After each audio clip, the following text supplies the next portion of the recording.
Hey, what's up, guys? Yeah, new video time. I have my coffee here. I drink coffee out of this big cup. It's one I take to work with me too, and holds a good amount.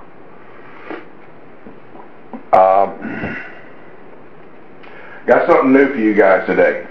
I know that on my last video I said I was going to be doing some individual reviews on at least 3 of the firearms I have, and I am, and also said I had something special coming up. Well, something special has arrived. A few weeks ago, I saw this particular, but not this exact one that I'm fixing to show you, but I saw something in one of my gun shops that I really liked. Talked to Bill about it. Told him what they were wanting for it. Told him everything I could describe about it.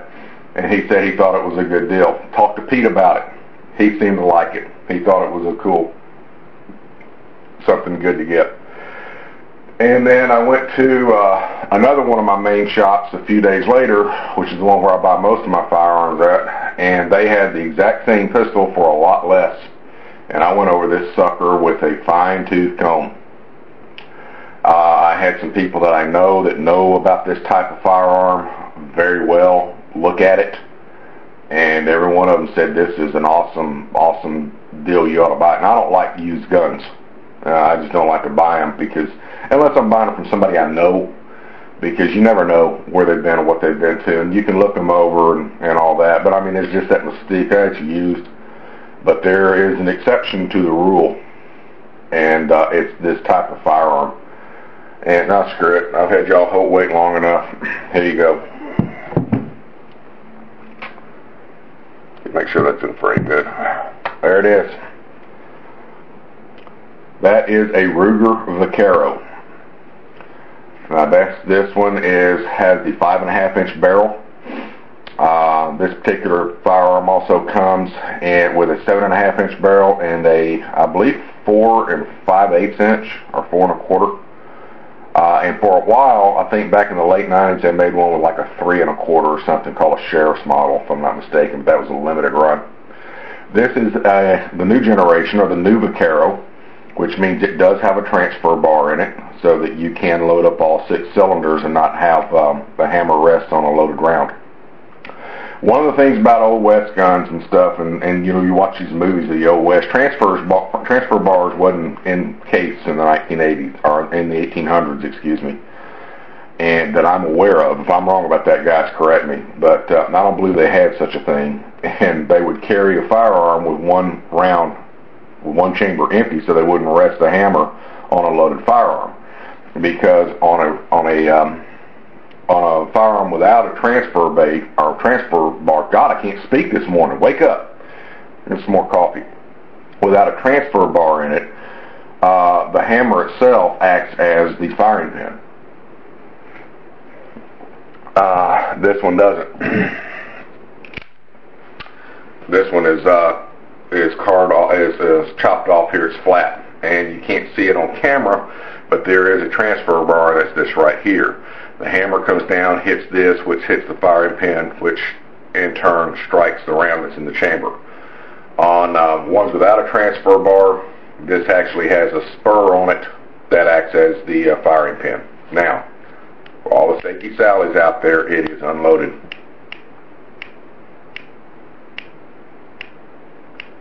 Every round, every chamber is empty. I hope you can see that. I hope I'm angling it right.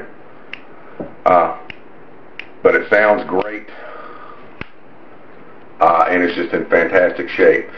This one has a case-hardened finish on the frame. Now, Ruger never made a true case-hardened firearm. Okay, this is a finish they put on it, and some people don't like it. I do. I think it looks really good, and I love the case-hardened finish look. And a lot of people say, "Oh, I love case-hardened, but not that finish." Yeah, this is an actual finish that they put on it. Now, I don't know how they did that, but an actual case-hardened frame will never wear off. Or if it does, it's very hard to wear off, because basically, from my understanding, what a case-hardened frame is they take it, they heat it up, and they put it like in a bunch of carbon or charcoal or something, and the carbon sucks into the pores, and then when they cool it off, it makes this kind of a rainbow effect. I don't know. I don't know if that's how it all works or not. That's my understanding. But I know I am going to take this thing apart. I've already had it apart once, but I will send this thing. I am going to send this frame off and have it originally case. I have it a real case hardened done on it. There's a place that does that not too far from here. When I come up with the money for it, because the guy's proud of his work. But it's also very, very good work. So there it is.